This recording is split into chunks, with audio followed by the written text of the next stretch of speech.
जिंदाबाद जिंदाबाद जिंदाबाद बहुजन समाज पार्टी जिंदाबाद जिंदाबाद जिंदाबाद। निकला बाहर मकानों से जंग लड़ो बेईमानों से, निकला बाहर मकानों से जंग लड़ो बेईमानों। बहुजन समाज पार्टी जिंदाबाद जिंदाबाद जिंदाबाद बहुजन समाज पार्टी जिंदाबाद जिंदाबाद जिंदाबाद। जुल्मी जब से जुल्म करेगा सत्ता के हथियारों से,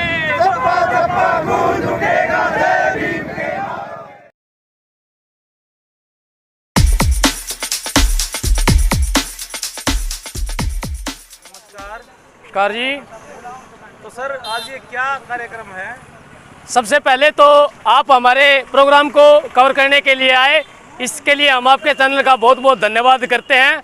आज भिवानी के अंदर हमारे नवनियुक्त प्रदेश अध्यक्ष माननीय राजवीर सोरकी जी व उनके साथ हमारे प्रदेश के दोनों प्रभारी रणबीर सिंह बेनीवाल जी और कुलदीप बाल्यान जी, तमाम कुछ पार्टी प्रदेश के नेता भिवानी के अंदर संगठन को मजबूत करने के लिए कैडर कैंप देने के लिए आज यहाँ भिवानी पहुँचे हैं। हम ये सभी युवा साथियों की टीम के साथ अंबेडकर बाबा साहब डॉक्टर भीमराव अंबेडकर चौक से संत गुरु रविदास धर्मशाला तक उनको रिसीव करने के लिए हम यहाँ सभी तमाम साथी इकट्ठे हुए हैं और इस सरकार की नीति और नीतियों के खिलाफ हम कड़ा संघर्ष करना चाहते हैं। बहुजन समाज पार्टी आने वाले समय में बहन कुमारी मायावती जी इस देश की माननीय प्रधानमंत्री बनेगी। सभी को जय भीम जय भारत नवोदय। धन्यवाद।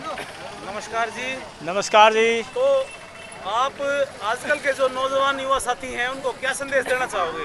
आजकल की जो युवा पीढ़ी है, वर्तमान में जो बीजेपी की सरकार है, उस सरकार ने आजकल जो युवाओं की जिंदगी जो है ना वो बेकार करके रख दी है, बेरोजगार करके रख दिया है सभी साथियों को। इसलिए आजकल के युवाओं को हम ये दिशा निर्देश देना चाहते हैं कि 9 साल की इस भ्रष्ट सरकार को आप लोगों ने देख लिया है। इसके पास ना कोई एजेंडा है, ना कोई कार्यक्रम है, ना कोई नीति है। इनकी नीति और नीयत में काफ़ी फर्क है। इसलिए इन युवाओं को हम एक दिशा देना चाहते हैं। ये युवा देश की धड़कन है, ये इन युवाओं के सहारे ये देश चलेगा। ये देश अगर प्रगति करेगा तो युवाओं के सहारे करेगा। इसलिए हम युवाओं को अपनी सही दिशा और देना चाहते हैं। और आज इसी समय में काफ़ी युवा साथी हमारी नीतियों से प्रभावित होकर के आज बहुजन समाज पार्टी का दामन थामने के लिए हमारे पीछे जो युवा साथी खड़े हैं, ये सभी युवा साथियों ने हमारी नीतियों पर विश्वास है। इसलिए आज ये सभी साथी बहुजन समाज पार्टी ज्वाइन करने के लिए बड़े उत्साह के साथ हमारे साथ आए हुए हैं।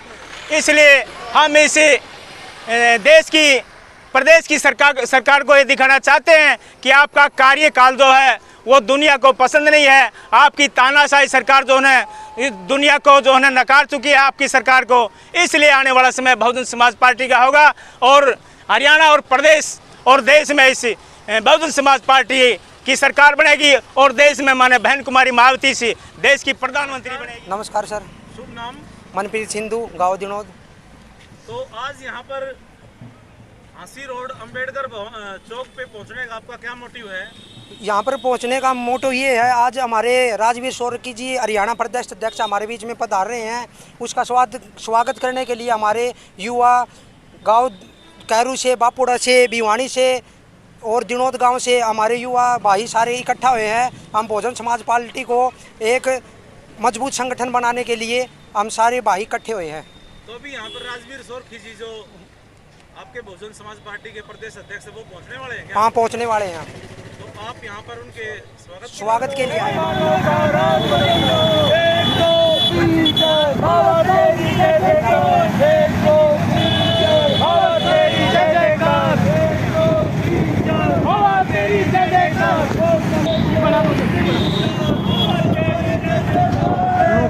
कमर कोनी मुड़नु को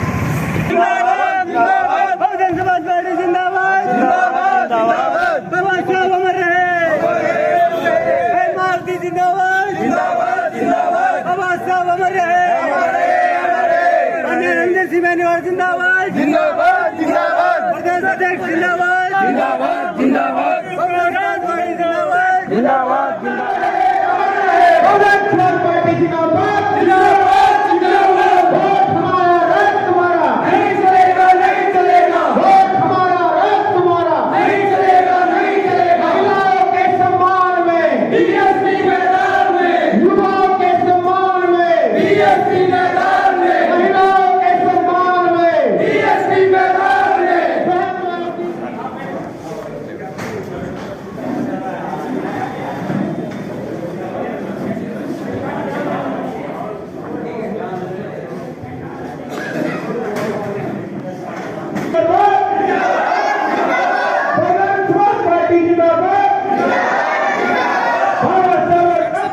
बहुजन समाज की है।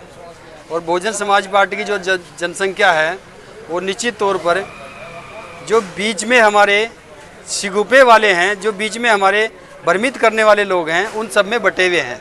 संख्या आपकी बात सही है, 85% है, संख्या में हम बाहुबल हैं, लेकिन हम लोग सरकार बनाने में विफल इसलिए हैं कि परिवार को चलाने की एकता हम लोगों ने अभी तक हम लोग एकता में नहीं गए। जिस दिन हम लोग एकता में आ जाएंगे तो उस टाइम पे हम पूरे 85% छोड़ो, अगर हम 70%, 60%, 50% भी एक हो गए तो सरकार हमारी होगी। हमारे बहुजन समाज के अंदर बहुत सी मतलब कैटराइज करने की आवश्यकता है। हाँ, बिल्कुल कैटराइज करने की आवश्यकता। जागरूक नहीं है हमारा समाज। देखो, आदरणीय बहन कुमारी मायावती जी ने और साल श्री कांसीराम जी ने पूरे देश में कैडर देने का काम किया। और आदरणीय बहन कुमारी मायावती जी 1977 में घर से चली, जिस टाइम पे घर से चली थी, अपनी दहलीज को लांघ करके 21 साल की उम्र में आदरणीय बहन कुमारी मायावती जी पूरे भारत में इस बहुजन समाज को जोड़ने के लिए उन्होंने कदम बाहर रखा था। और सम्मानित जितने भी हमारे बहुजन समाज के लोग हैं उन सब ने बहन जी के भाषण को सुना और बहन जी उनकी गलियों में, मोहल्लों में, घरों में, गांव में जा करके उनके चूल्हों पे रोटी खा करके इस मिशन को तैयार करने का काम किया।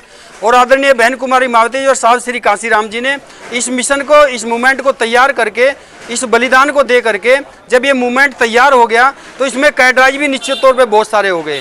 जितने लोग कैडराइज हुए हैं पूरे प्रदेशों में, पूरे भारत में, उन लोगों की जिम्मेदारी बनती है कि वो आगे लोग कैडर दे करके इस मूवमेंट को आगे बढ़ाने का काम करें। देखिए, सबसे पहले तो मैं बहुजन समाज पार्टी की राष्ट्रीय अध्यक्ष परम आदरणीय माननीय बहन कुमारी मायावती जी, मेरे जैसे साधारण से गरीब परिवार में पैदा होने वाले एक बच्चे को जहाँ से बूथ से जहाँ सफ़र शुरू किया और काम को, निष्ठा को, ईमानदारी को देखते हुए आदरणीय बहन जी ने मुझे प्रदेश का अध्यक्ष बनाने का काम किया। इसके लिए मैं आदरणीय बहन कुमारी मायावती जी का धन्यवाद करता हूं। और मैं तमाम हमारे प्रदेश भर के जो नौजवान साथी हैं, आपके चैनल के माध्यम से उनसे अनुरोध करना चाहता हूं कि आप सब लोग पार्टी के साथ में जुड़ करके बहुजन समाज पार्टी को मजबूत करने का काम करें। और समय समय पर हमारे बीच में केंद्र से लगे प्रभारी माननीय रणधीर सिंह बेनीवाल जी ने जिस प्रकार से आज की मीटिंग में युवाओं को कैडर देने का जो कार्य किया है, उन प्रभारी जी के दिशा निर्देशों के अनुसार अपने संगठन को विधानसभा सेक्टर और बूथ के ऊपर मजबूत करके हम अपनी मूवमेंट को बढ़ाने का काम करेंगे। 2024 की आपकी क्या रणनीति रहेगी? देखिए, हमारी पार्टी का एक एजेंडा है। हमारी पार्टी एक नेता एक नीति के सिद्धांत पे चलती है। हमारी पार्टी की राष्ट्रीय अध्यक्ष परम आदरणीय बहन कुमारी मायावती जी समय समय पर हमारे को आदरणीय प्रभारी साहिबान के माध्यम से हमारे बीच में दिशा निर्देश बहन जी के आते हैं।